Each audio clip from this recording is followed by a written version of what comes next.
I'll tell you exactly how it unfolded, the way I remember it, because the order matters. It started on a Thursday, late afternoon, with me standing in a parking lot behind the Rivergate Civic Center holding a folding table like I'd forgotten how hands worked. I only volunteered because they were short and because my wife had been on this charity committee for years and kept saying the annual fundraising weekend was the most important thing they did. The type of thing where everyone's busy, everyone's stressed, and nobody has time for anything except getting it done.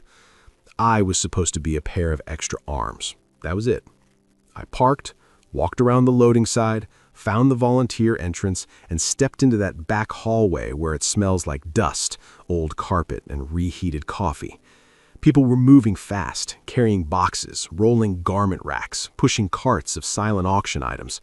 The whole place had that tight, nervous energy like a live show right before doors open. I spotted my wife immediately because she was hard to miss in that setting.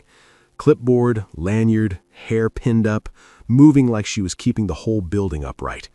She didn't stop moving long enough for a real greeting, just a quick look, like checking me off a list, and a hand gesture toward a stack of signage that needed to be taken down to the ballroom. I picked up the signs. A younger volunteer guy, college-aged, wide-eyed, grabbed the other end. We walked together, following a stream of people into the service elevator. The elevator doors opened on the ballroom level, and it hit me how big the weekend was. The room was half-built, staging in progress, lighting people testing, tablecloths being ironed right over tables, centerpieces not finished yet. I saw catering staff setting up bars, and I saw committee members I'd met at a couple dinners over the years, the ones who always looked polished even while they were working. My wife went straight into a cluster of them and started directing traffic. That's where I first noticed him. Not because he was handsome or anything dramatic like that. He stood out because he didn't look like a volunteer.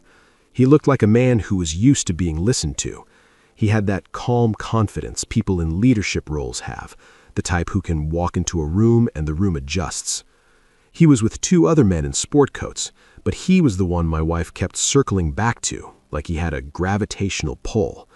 She'd leave a conversation, cross the room, lean slightly toward him, close enough to be heard over the noise, and then drift back to someone else. I didn't think affair. In that moment, I thought sponsor, donor, board member, something like that. This charity attracted money. Money attracted men like him. I just watched the pattern because it was obvious. Even in chaos, she kept him in her orbit. A woman about my wife's age, another committee member, someone I'd seen at a few holiday parties, came up to me while I was stacking signs against a wall. She recognized me, asked if I was helping all weekend, and then looked past me at the man and my wife. Her expression didn't change much, but her eyes held there a beat too long. She didn't say anything direct. Nobody ever does. It was just that look, like a person noticing you're finally in the room where everyone else has already formed an opinion. I went back to moving things. Tables, boxes, a rolling cart of wine glasses, the kind of work where you don't have time to think. Then the motion of the room shifted. Someone called out that the sponsor walkthrough was happening, and several people moved toward the stage. My wife moved too, and the man moved with her, and they ended up walking side by side across the ballroom.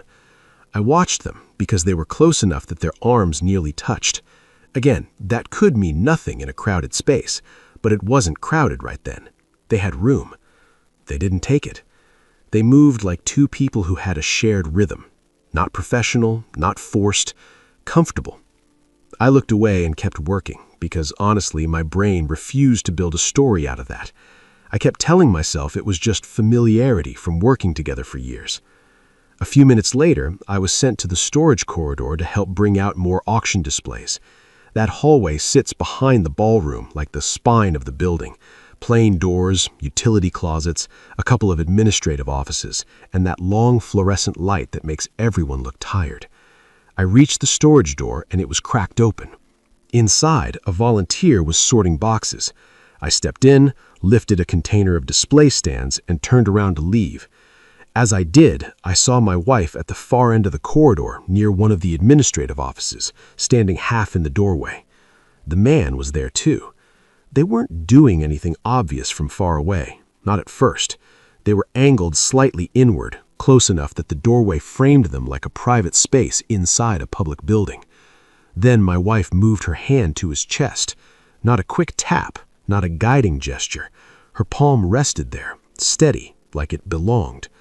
He stepped fully into the office, and she followed, and she pulled the door almost closed behind her, leaving it open just enough that the fluorescent light still cut a line into the office.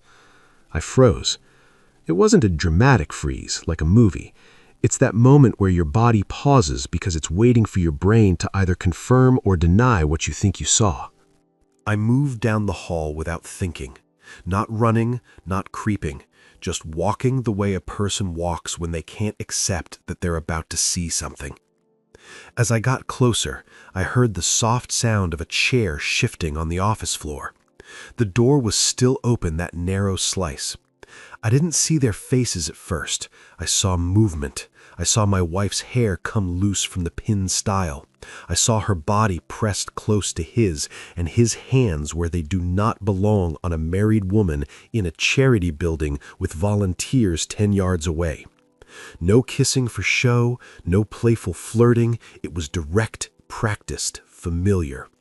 He turned her slightly, and she moved with it like they'd done it before, like it was routine.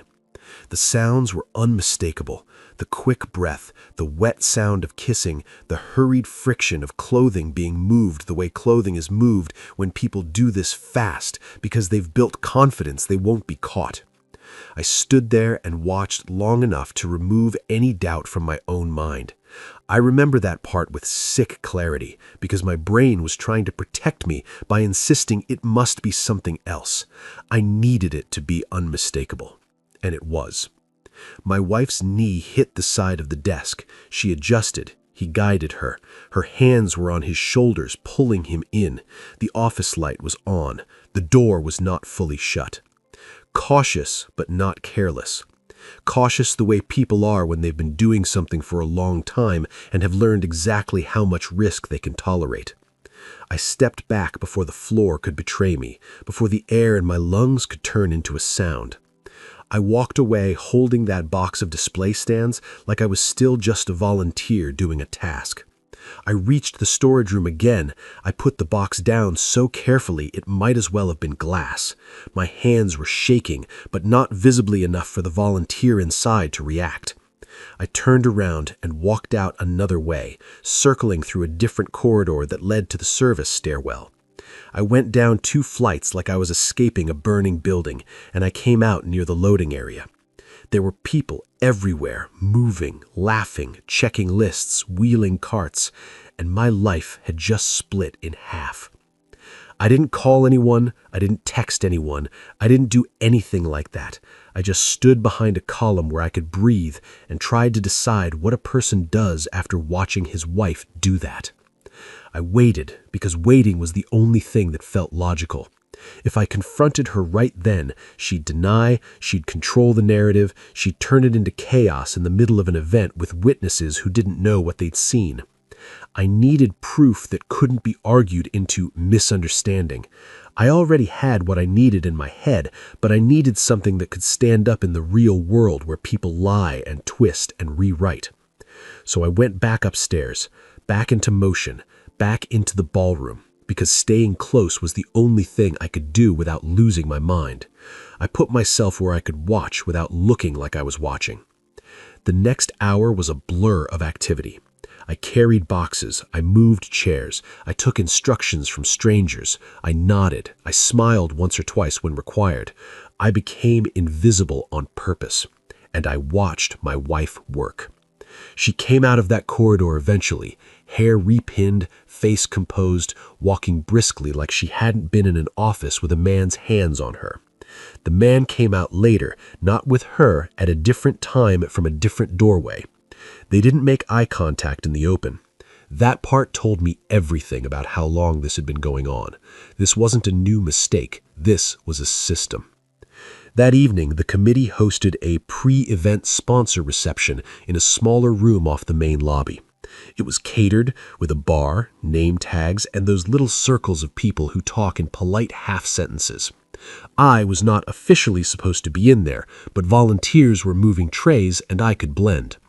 I stayed near the side, holding an empty box like it gave me a reason to exist. My wife moved through the reception like a professional.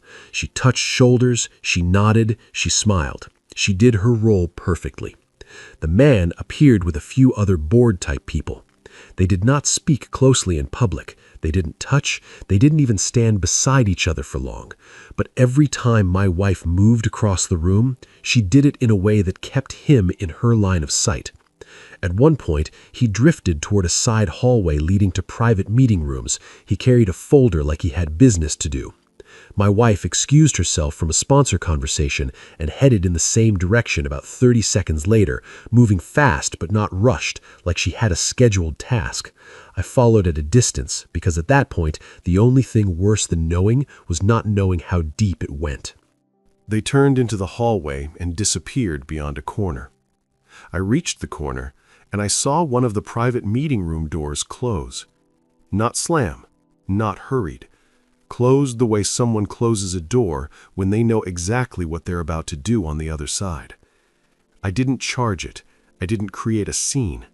I walked past it and continued down the hallway to where there was a maintenance alcove with a water cooler and a stack of spare chairs. I set down the box and waited with my body angled like I was resting, like I belonged. A catering worker walked by, saw me, and kept moving. Another volunteer passed, carrying linens. Life continued. That's the part people don't tell you. Your world ends, and everyone else keeps carrying trays. The meeting room door stayed shut. Time moved in thick, heavy blocks. Then the door opened. My wife came out first, fixing her hair again, smoothing the front of her dress in that quick, automatic way. Her face was neutral, not guilty-looking, not flushed in an obvious way. Controlled. She stepped out and turned left, back toward the reception. The man came out later, about a minute after, adjusting his cuffs, folder still in hand, calm as if he'd just reviewed budgets. They never walked out together. I watched both exits. I didn't need more proof for myself. I needed the kind of proof that would survive a war of denial. So I did something I never imagined I'd do. I made sure other people were around the next time it happened. Not by planning a trap. I didn't have the ability or the stomach for that. I just stayed close enough to see patterns and let the patterns play out where normal people could accidentally witness them. The following day, Friday, was the big setup day. More volunteers, more vendors, more movement. The building became a machine. I came back early because being at home pretending everything was normal felt impossible. I arrived while the morning staff was still unlocking side doors. I signed in as a volunteer again. I took a lanyard and a list. I acted normal because I didn't know how else to move. A facilities supervisor walked me toward the ballroom, telling me which doors to keep clear for deliveries. He was older, experienced, the kind of guy who'd seen everything and didn't get fazed. As we rounded the hallway corner near those administrative offices again, he paused. He didn't say anything to me directly. He just stopped for a second, eyes on a door. That same door. It was closed. He walked forward, checked a sign taped to it, and then moved on. But his face had that look of annoyance, like a door being used when it shouldn't be. A few minutes later, I was carrying equipment with 2 other volunteers, 1 man, 1 woman, down that corridor. We were moving a folded platform toward the ballroom. We reached the administrative offices. The door was cracked open again. And this time, I wasn't alone. We didn't plan it. It just happened in the natural chaos of people moving through a building. The platform wheels squeaked. The corridor amplified sound. The door moved slightly, like someone inside shifted. I saw movement through the gap. My wife again. The man again. Not talking. Not working, bodies pressed together, hands busy, clothing partially shifted the way it only gets shifted for one reason. The female volunteer with me, mid-30s, ponytail, efficient, stiffened immediately. I felt the platform slow because all 3 of us slowed at once. The male volunteer made a small involuntary sound of surprise and then stopped himself. Nobody spoke. Nobody needed to. We kept rolling the platform forward. because what else do you do in that moment when you're not trying to create a public explosion? But the fact that two other adults saw it happen with their own eyes in real time changed everything. It wasn't my word against hers anymore. It wasn't a misinterpretation. It was witnessed physical infidelity in a public workplace adjacent setting. They were cautious, but they'd normalized the risk. That's what long-term affairs do. People start believing their system is perfect. They start believing they're smarter than consequences. The rest of Friday moved like a controlled collapse. I stayed busy on purpose. I didn't confront her. I didn't lash out. I didn't make a scene at the charity event because I wasn't going to let her turn me into the problem. Instead, I shifted into logistics. I left the building mid-afternoon under the excuse of picking up more supplies from a nearby warehouse that the committee used. Nobody questioned it. Volunteers come and go constantly. I drove straight to my office. I didn't even sit down at first. I just went into my own small conference room and shut the door and stood there like I needed walls to keep me upright. Then I called a family law office that a coworker had used years ago. Not for cheating, just a divorce that had been messy. I asked for the soonest appointment. They told me there was a brief opening that evening with an associate if I could come in before they closed. So I went. I sat in a clean, professional office with framed degrees and neutral art, and I explained what I had personally witnessed and what other witnesses had seen. I kept it factual because emotion didn't help. Time, location, repeated incidents, identities. I learned very quickly what mattered legally and what didn't. I learned what no fault meant where I lived and what it didn't mean. I learned that even when cheating doesn't automatically decide everything, it can matter when it intersects with spending, workplace conduct, and credibility, especially when people lie under oath later. The lawyer didn't promise outcomes like a movie. She laid out steps. Petition for dissolution, service, temporary orders if needed, discovery process, financial disclosures, mediation requirement in many counties, court timelines, real life, paperwork, process. I left that office with a folder of instructions and a heaviness in my chest that felt like I'd swallowed a stone. I went home afterward. The house looked the same. Lights, furniture, the little marks on the wall we never patched, the smell of the detergent we always used. My wife wasn't home yet. I did something simple and physical because I needed motion. I opened a closet and pulled out a suitcase. Not dramatic, just a suitcase. I set it on the bed. Then I sat at the edge of the bed and listened to the house.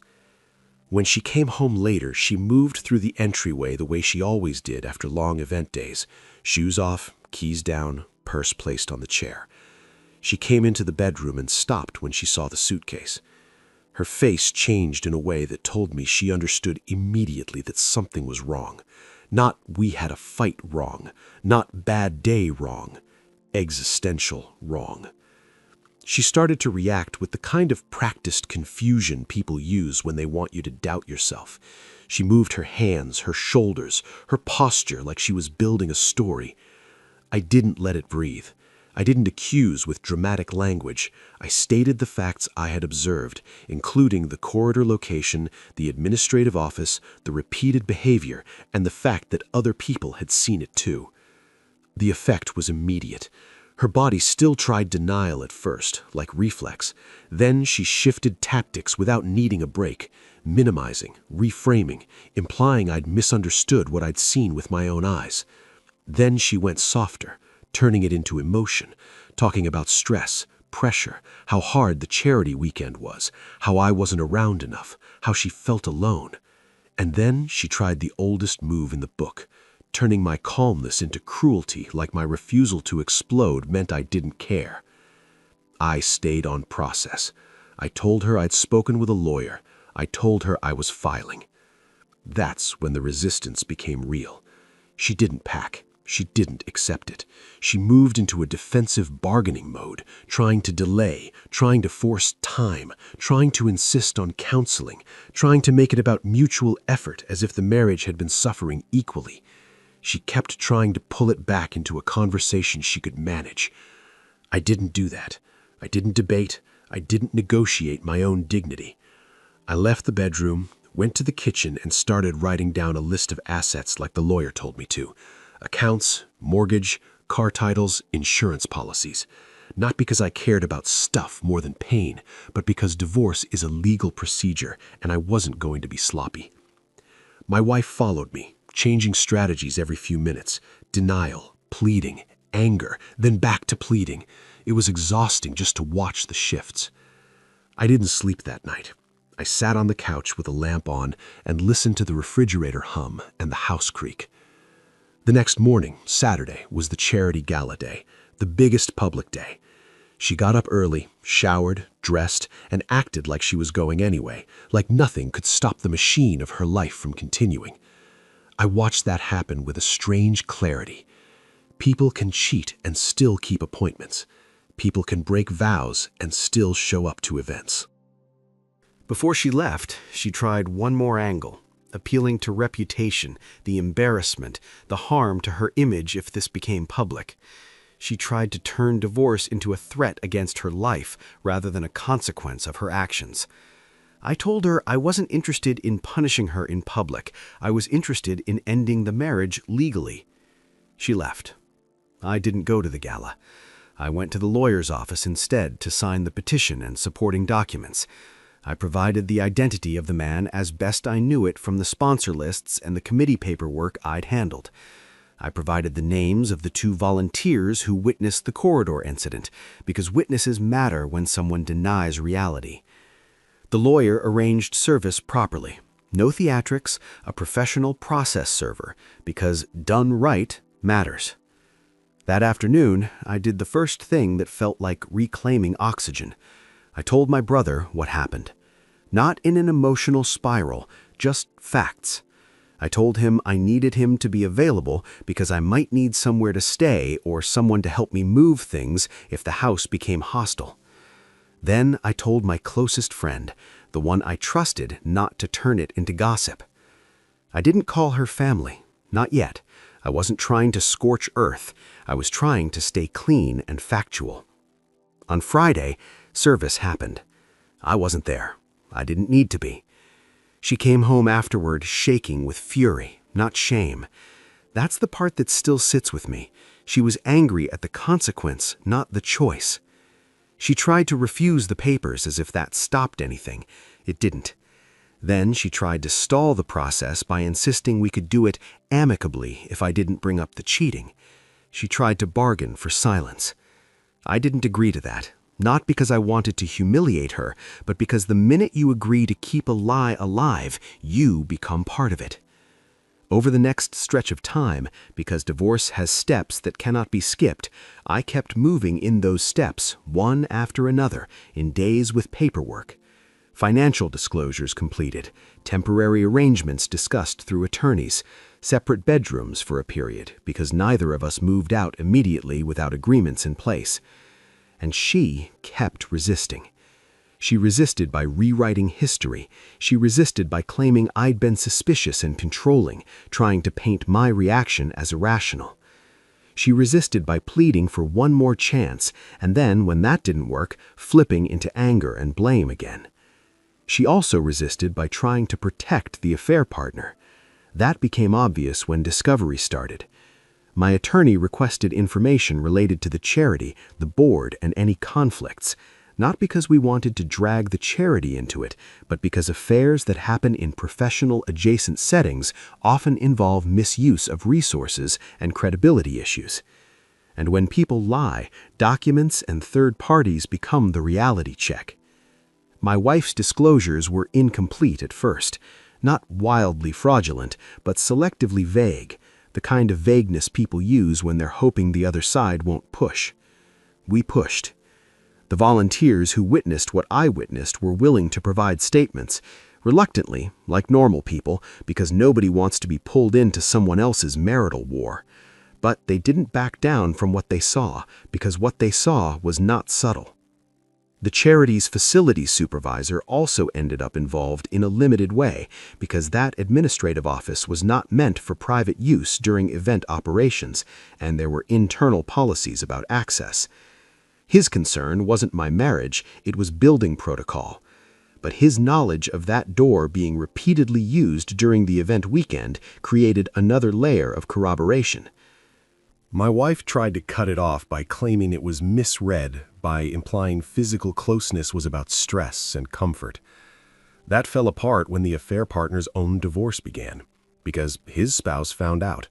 Not from me contacting her, not from a dramatic confession, from the same kind of reality I ran into. People saw things, patterns surfaced, and once one spouse stops accepting the official story, the rest of the structure starts collapsing. The affair partner's position on the board became a problem, not because boards care about morality in the abstract, but because reputation and donor relations are fragile. When a donor figure becomes a scandal, it affects funding. He was forced out quietly, not announced in a press release, just removed, replaced, distanced. My wife lost clients. Event planning is built on trust. People hire you for reliability, discretion, and professionalism. When you become the person whose personal life bleeds into professional spaces, people don't want the risk near their brand. That was the first real consequence that reached her in a way she couldn't argue with. She tried to blame me for that too, as if my refusal to stay married caused her downfall, not her choices. Mediation came next, because it usually does. A neutral office, scheduled hours, attorneys present, controlled discussion. My wife came in ready to bargain, and she tried every version of delay, asking for separation instead of divorce, proposing temporary pauses, insisting the marriage could be rebuilt if we agreed to conditions. I didn't. I agreed to fair asset division. I agreed to reasonable terms. I refused reconciliation. And because I refused, she tried another angle. She attempted to draw it out with contested issues that could have been simple. Small disputes turned into formal disagreements because dragging time out is a way people try to regain power. So, we went forward. Discovery completed, disclosures amended, depositions scheduled where necessary. And that's where the final undeniable moment happened, not for me, not for the volunteers, but on a record she could not erase.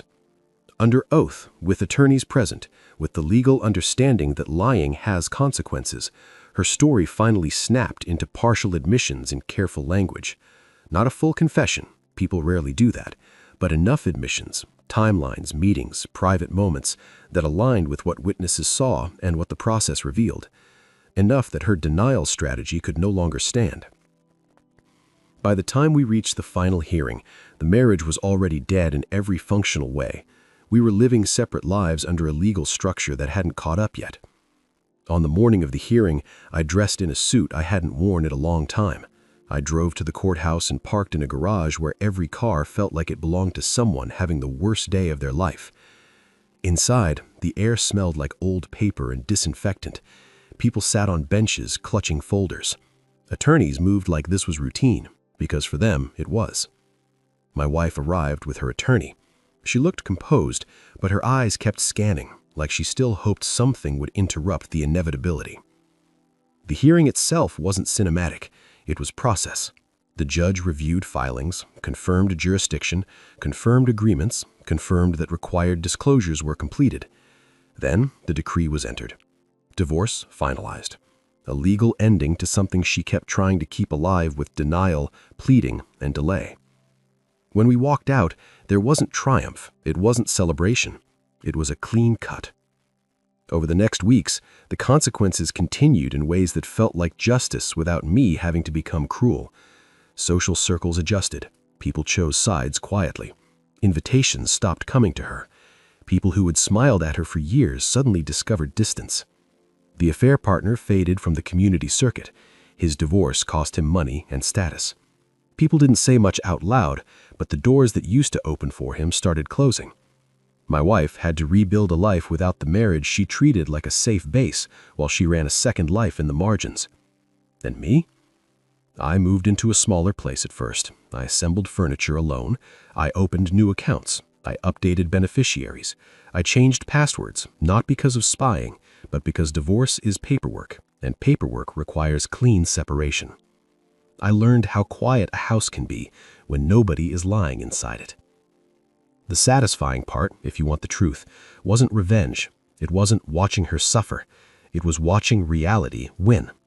She fought the divorce like a person fights an eviction, like the marriage was property she was entitled to keep even after she'd burned it down. But the system doesn't run on feelings. It runs on steps, filings, hearings, signatures. She tried to manipulate and delay. I kept moving. And eventually the law did what it does. It recognized what had already happened in real life. The marriage ended, not because I stopped loving first, because I stopped accepting betrayal as the price of staying married. And as always, thanks for watching. Like, share, and let us know what you think. See you in the next one. Peace.